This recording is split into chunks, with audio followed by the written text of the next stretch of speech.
there's certainly a lot still to be fixed in the way agencies pitch, but it really starts with it's got to start with us. If we're all just saying yes to anything, it's this race to the bottom, and we shouldn't be surprised at yet another report or yet another high profile article that's talking about new business as a dumpster fire. It's like we've done it to ourselves.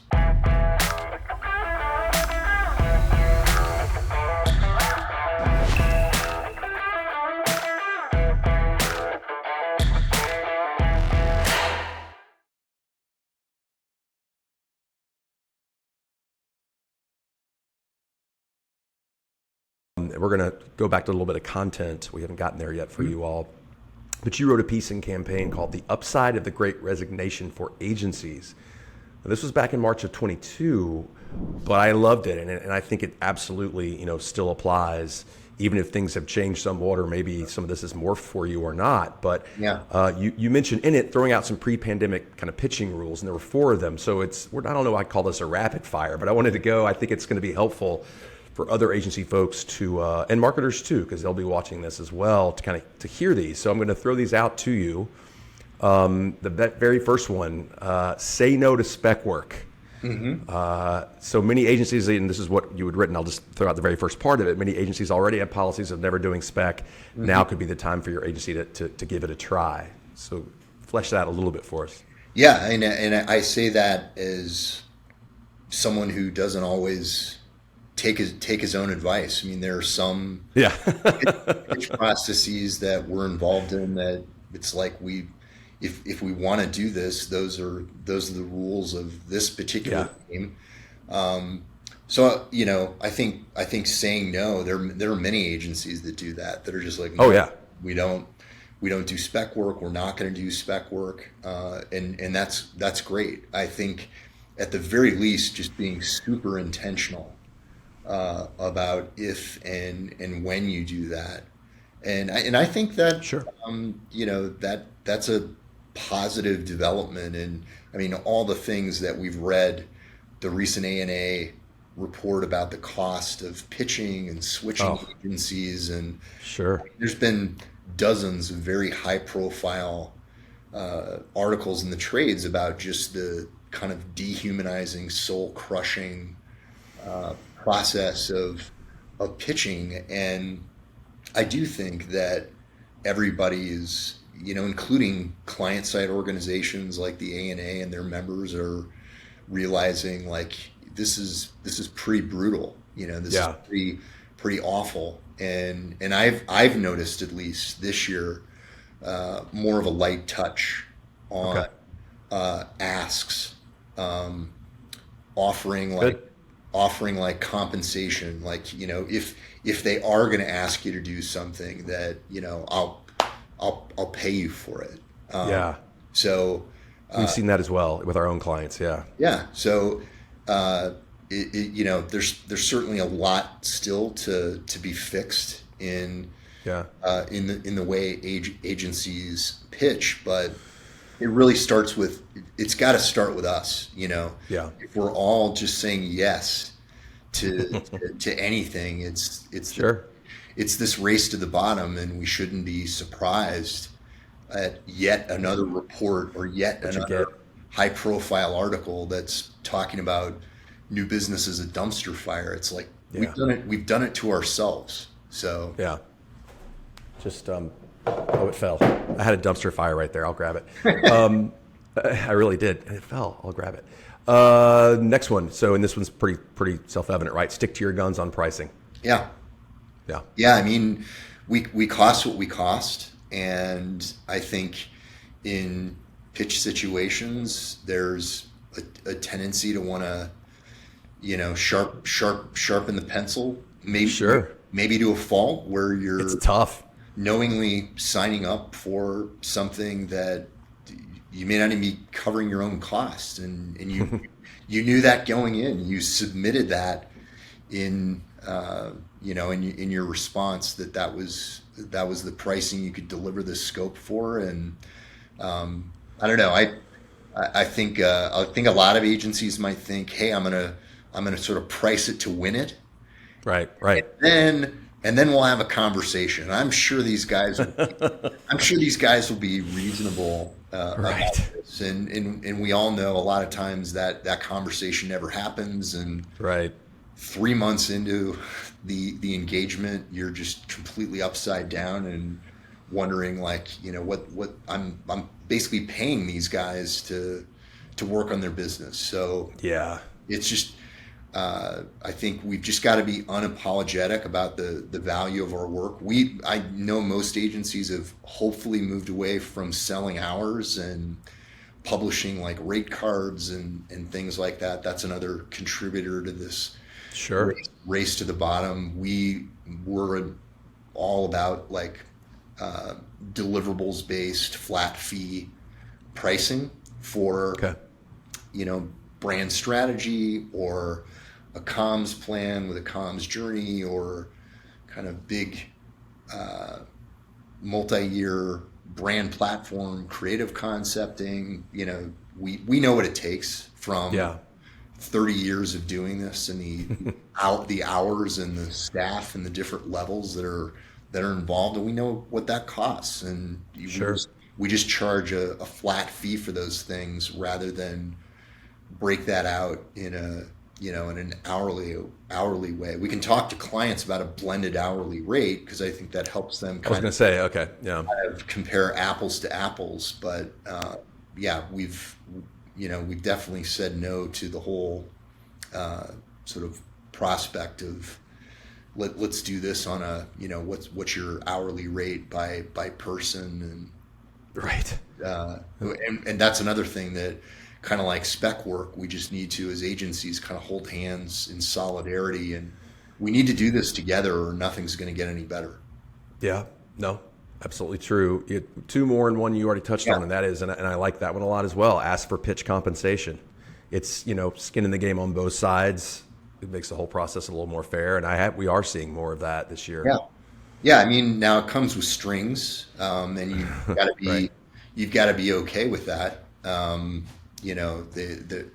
In exchange for the compensation, there might be, we own that idea, and if you're not okay with Right. that, then don't do it. Then don't do it. Don't take the comp. Yeah. But it is nice to even if it's a small gesture from a client that maybe helps you cover some primary research cost, or you're putting together one of those brand essence videos that everybody puts together, and Yeah. you got to go shoot some stuff and hire an editor. It just helps. It helps with some of that because, again, back to that A&A report. Depending on whether you're the incumbent or a challenger agency, the costs can vary wildly Sure. to pitch a piece of business, and it ain't cheap. It's like the cost of a couple of FTEs. So Absolutely. I think it's And okay to ask for a little something for the effort. agree. It can be hard to do sometimes, maybe, but I 100% agree. And last one is don't pitch for projects. Talk about that. Yeah, I mean, it is amazing, I think, to see just and I would say this is a negative, and maybe it's more a function of this year, just I think being a difficult year, Yeah. but the requests coming into agencies asking for, I would say a fairly typical like lift for an AOR, integrated AOR engagement, Yeah. annualized, maybe multi-year contract in terms of spec thinking and spec work, the lift that again, you have to decide whether you want to do that or not. But I've seen those asks come in for something that it's really not even an annualized retainer engagement. It is Yeah. ostensibly a project, or the budget is one that we would look at and go, well, that's a project. That's something that we would Yeah. typically be in and out of in 3 or 4 months. So the size of the prize definitely reduced, and what the prize is, the nature of it, is something that I've seen show up in a very different way this year. And Okay. I hope it's not a harbinger of what's to come, and that it's Right. more, hey, it's just tough all over, and I've got what I've got. This Yeah. this is the opportunity I've got. Do you Could be. want it? So, but we are pretty clear with prospects about what we will pursue, and kind of bring a whole pitch effort for, Yeah. including spec thinking. Not it may not even be spec creative, but spec thinking. Okay. Research and thinking around their business and what they should do. It's just the size of the engagement and the nature of the engagement needs to be, I think, a certain thing for agencies to say yes for that, say yes to that kind of stuff. And if we don't say no to it, it's just gonna keep happening. And I wrote this in 2022, which I know was maybe a fat and happy year for a lot of agencies. There was a lot of growth in the agency business, and the point really was, all the trouble we were having as agencies, sort of sourcing and securing talent, and the frustration agency principals would have, and it's like, this guy who's this level wants to be this level, and he wants my parking spot, and he wants a hot dog and a pony, and at that time it was like, okay, just give it to the guy, because we can't find anybody for this role. So the point of that article was, in a moment like this, we agencies, we should treat ourselves like we are the talent. We are just like that persnickety job seeker that wants your parking space. And if there was ever a moment for us to say, I will do this, I won't do that, to at least ask the question, is there any kind of stipend for this pitch, where agencies aren't usually wired to ask for that kind of stuff. Last year, the kind of year, ask, or do these things, let's do it together, or we can't reasonably expect that these conditions are going to improve anytime soon. Yeah, and I would encourage folks to read that piece, especially because it was written when it was, and it provides an interesting framework where even I was kind of taking a step back and thinking about what you wrote there. So we'll have that link, and I want to go back, and you touched on this a little bit and flesh it out a little bit more, because one recurring theme I see in your content, and folks watching agencies, if you want to see folks crushing content. I'm not just blowing smoke, Jeff, but sincerely, you guys really do a nice job. And what's so key about it is, it's not just, I think a lot of agencies, I'm not knocking anyone in particular, but we're producing content, we're doing it, right? It's like, well, you need to go see Cactus because they're doing it in a thoughtful way. You can tell that there is a direction, and you can tell that this is not something they're just cranking out. They're doing this with purpose. And so that recurring theme, and a direct quote is, Cactus exists to work with brands that help people thrive in their lives, which you touched on here in the beginning. But one example I'd like to talk about specifically is that Mental Health Awareness Month back in May. Not seen any other agencies do the things that you all did here. And two specific things I just wanted to touch on and ask you about. The first is that weekly series with Grit Digital Health. Mentioned an ad age, for example. So that was one piece of it. Tell us about that. Yeah, so Grit, actually, I mentioned the man therapy thing before, we did 10 years ago. And what that experience really did was sort of set our agency off on this journey in behavioral health that continues to this day. And of course, an agency person talking about mental health post-pandemic is like yawn-inducing, like who cares? But 10 years ago, an agency getting involved in a tool and a campaign that was specific to helping men, nobody was doing that. So in 2015, coming out of that man therapy experience, the agency launched its own mental well tech inside the building, and it's called Grit Digital Health. So that's a sister company that works in the same space. It's a tech team of 20. There's a doctor of psychology, a trained clinician that is because I was going to ask you about that. You said that's in-house. That's incredible. Yeah. So, and that group essentially does kind of more man therapy type projects where vertical populations, priority populations are identified, and then bespoke personalized mental well-being platforms are built for that group. So Grit has launched tools for university students. It's called You at College. Oh, wow. And it's currently being used on about 200 campuses nationwide. Started at Colorado State University up the road. But if you were to Google You at CSU, you will see the mental health platform that every student uses their email and student ID to sort of log into. And it's a platform that, starts to learn about me as I use the platform.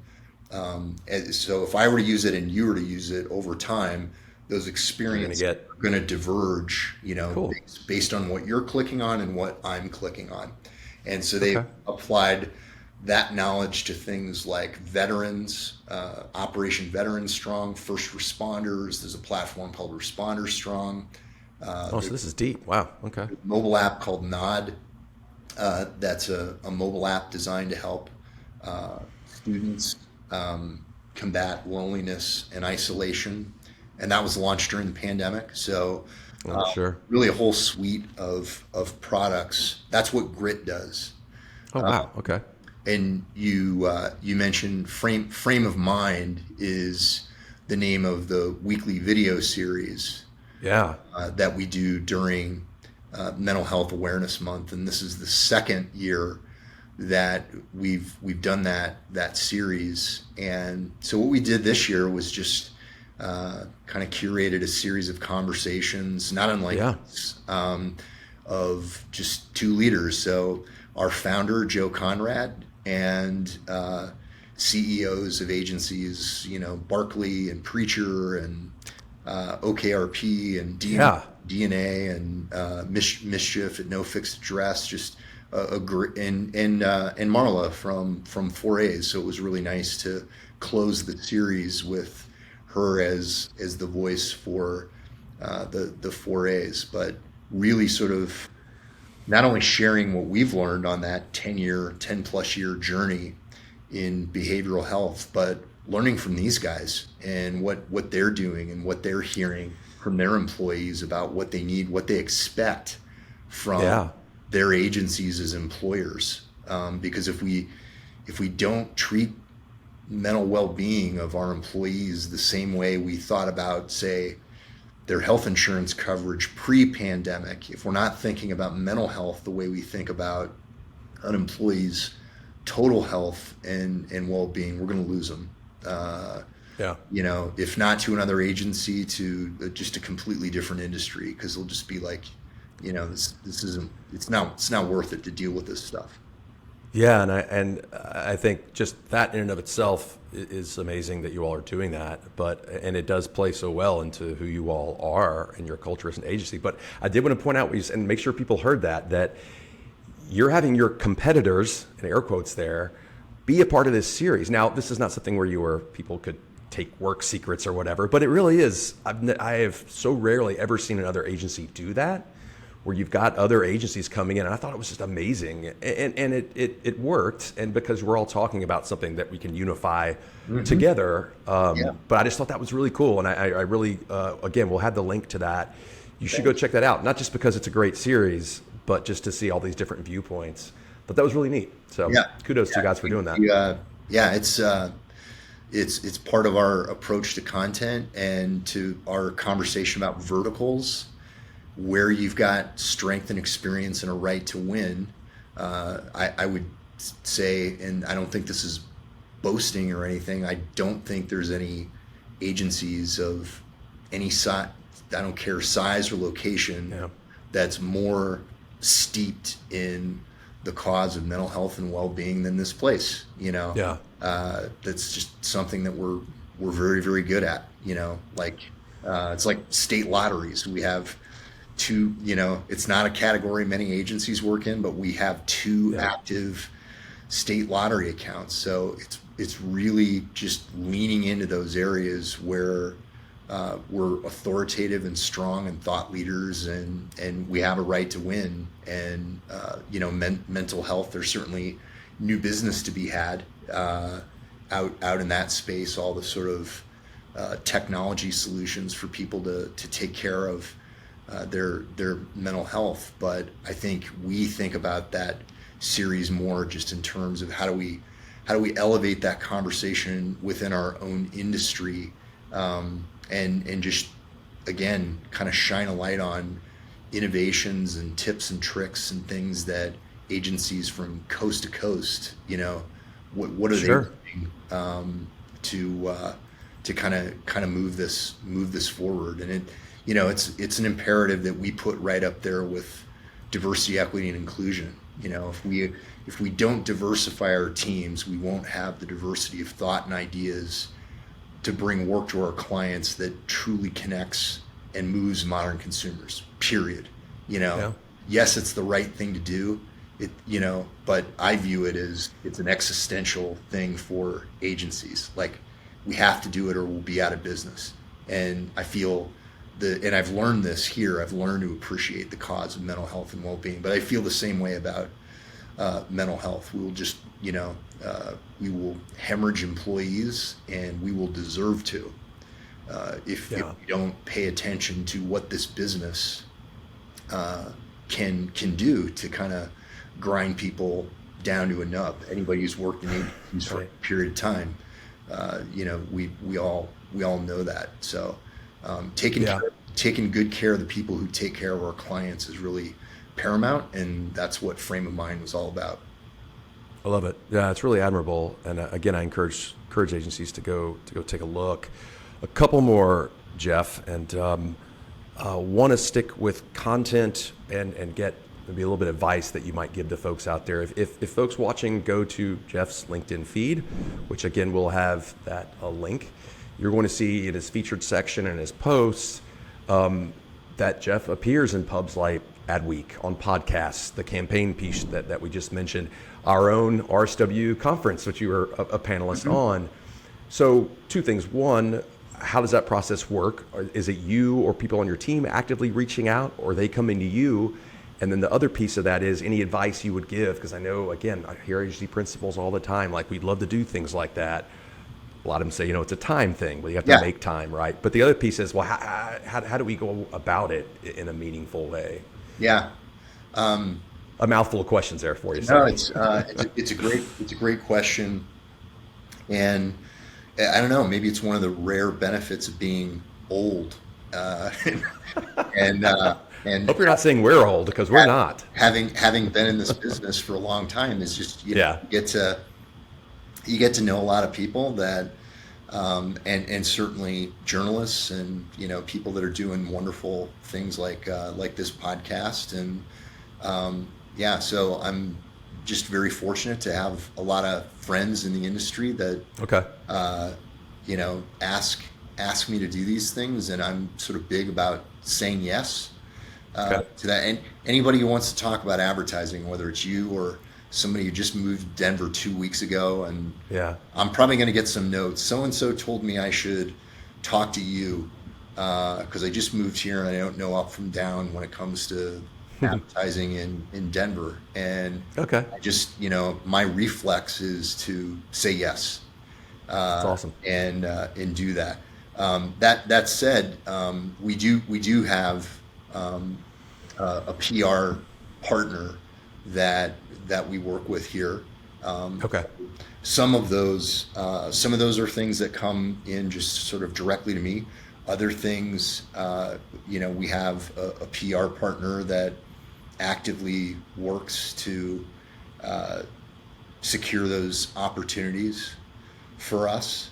But I don't know, for a long time, I've just sort of been kind of wired to write about stuff, pop off about here's what I think about, such and such. And people have been kind enough to pick it up over the years. So, but it is something that if you're a principal, if you're a new business person in an agency, and if you're a principal, you are a new business person, even if that's not in your title. But PR and thought leadership, like you just got to hug it out with that. You have to figure out a way to do it. And if you're not naturally wired to do that, there are PR partners that they will write that stuff for you, and you can sort of like re-swizzle it and sort of give it a nip tuck and then say, okay, that sounds like me, go ahead and send it out. But you have to do that stuff, I think, about your agency overall. And then as we've been talking about, you also have to have an editorial plan when it comes to what are we going to do in these verticals that we're very good in, that where we have a right to win. How are we going to be, say, in a publication about banking or a publication about running big hospital systems, for somebody who might be a decision maker for a giant health system looking for an agency. So I think it's just unavoidable. I know we're talking about like a lot of like outbound new business stuff, but I think at the end of the day, clients find agencies, or they should feel that way when they ultimately like this was their idea. Even if you were doing some tactical things in the background to kind of like gently guide them to, this landing page or this content or whatever. Ultimately, it's gonna work best if they feel like they found you. Yeah, I think totally agree. And I think even with our own clients, we are outbound business development, but a big part of what we do is true business development. So it is making sure that we're sticking with these folks. To your point, awareness, finding you, and that thought leadership needs to be a part of it. The referrals are great, but they're not consistent, but they need to be a part of it. So it's all those married to each other. And I would agree. And I've got one final question for you. If you could give one piece of advice, let's say I'm a marketer or a potential client for you, one piece of advice to make the agency relationship more effective, to make it better, what would you tell that potential client or even current client? I'll give you three. So sweet. One, okay. I'm going to give you kind of like in sort of descending order of altitude when I thought about your question. The first one is just let us all the way in. I think when clients approach a partnership with an agency sort of through the lens of the mechanics of an SOW, and they do this thing but not this thing, there's a tendency to like, do I let these guys all the way in? Do I give them access to like my tech stack or my team to really understand like how we're measuring sales and our business day to day, whether we're successful or not? So in as much as you can, like, let us all the way in. There are things that agencies are passionate about and will just absolutely over deliver for you. You'll be their favorite client if you let them all the way in. So that's the first one. I would say once you're in the partnership, and these are more kind of like tactical things about, working with agencies day to day, but it's like, give us the problem, don't give us the solution.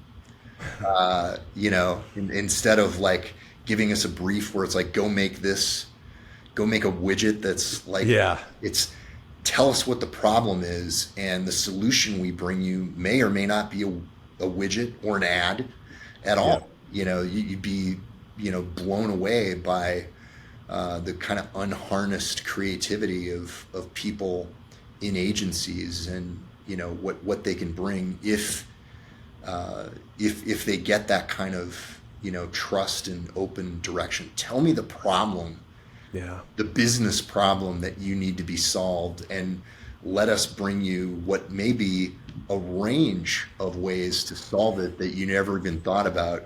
And then the last thing, and this is very sort of ticky tack, but I was like, don't tell us what's wrong without telling us the why, and that's just like kind of in critiquing work and sure keeping, creative teams like amped up and ready to kind of hit the sled again, right after maybe a difficult meeting where the client didn't love everything that was presented, having that respect with your agency partner to let's talk about the why. It's kind of like, tell me the problem, don't tell me the solution. So right. So those are a couple of there's a nickel's worth of free advice. Yeah, no, those are fantastic, and I think interestingly, it dovetails into the whole mental health aspect as well, especially that last one, just having that respect. So I think all three are fantastic. I've never gotten three, so I love it.